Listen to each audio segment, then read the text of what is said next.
Haleluya. Shalom. Saya Pendeta Gelvin Arta, senang bisa kembali menyapa saudara. How are you today? Tema kita hari ini adalah makan dengan bijak. Pembacaan kita terambil dalam kitab Amsal pasal 29, mulai ayat 1 sampai dengan ayat 14. Namun yang merupakan nats kita, saya bacakan di Amsal 29 ayat yang ke-7. Firman Tuhan berkata demikian: orang benar mengetahui hak orang lemah, tetapi orang fasik tidak mengertinya. Saudara yang diberkati Tuhan, seorang teman ketika melakukan penelitian di sebuah persawahan, ia membawa bekal makan siang saat itu.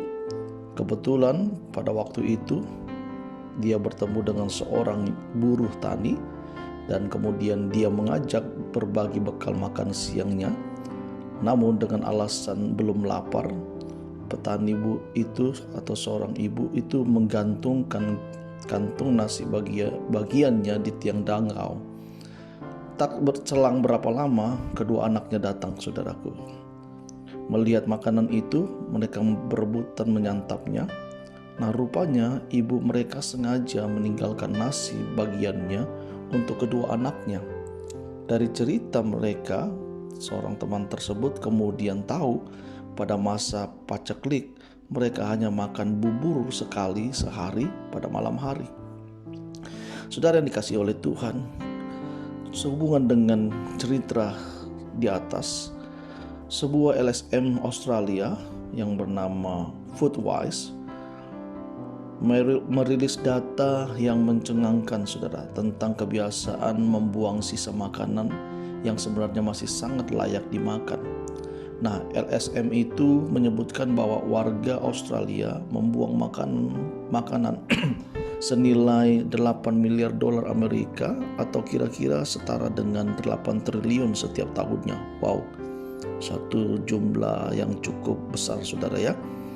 Nah, saudaraku yang dikasihi oleh Tuhan, Paus Fransiskus mengecam kebiasaan kita yang sering menyisakan makanan dan membuangnya. Ia menyamakan kebiasaan itu seperti mencuri makanan dari meja orang miskin. Ironis memang, saat di sekeliling kita masih banyak orang yang kelaparan, kita malah membuang banyak makanan. Ini seperti dikatakan Salomo adalah suatu bentuk kefasikan, yaitu mengabaikan hak orang lemah. Nenek moyang kita dahulu sangat menghargai makanan karena mereka paham arti makan secukupnya. Saat ini, saudaraku, konsumenisme membuat kita memandang makanan yang dibuang sebagai hal yang biasa. Kita dapat belajar membela hak orang miskin lewat bagaimana, saudara? Lewat cara kita makan yang lebih bijak. Nah, apa yang kita dapatkan dan kita perlu renungkan melalui renungan How Are You Today hari ini adalah mengkonsumsi makanan dengan bijaksana, menunjukkan sikap bela rasa terhadap sesama yang kurang mampu. Jika saudara diberkati dengan renungan How Are You Today hari ini, saudara bisa memberikan komen, like, subscribe, share kepada keluarga sahabat saudara, supaya mereka juga dibangun, dikuatkan, dan diberkati dengan berkat yang sama. Saya Pendeta Gelvin Arta, Tuhan Yesus memberkati kita. Amin.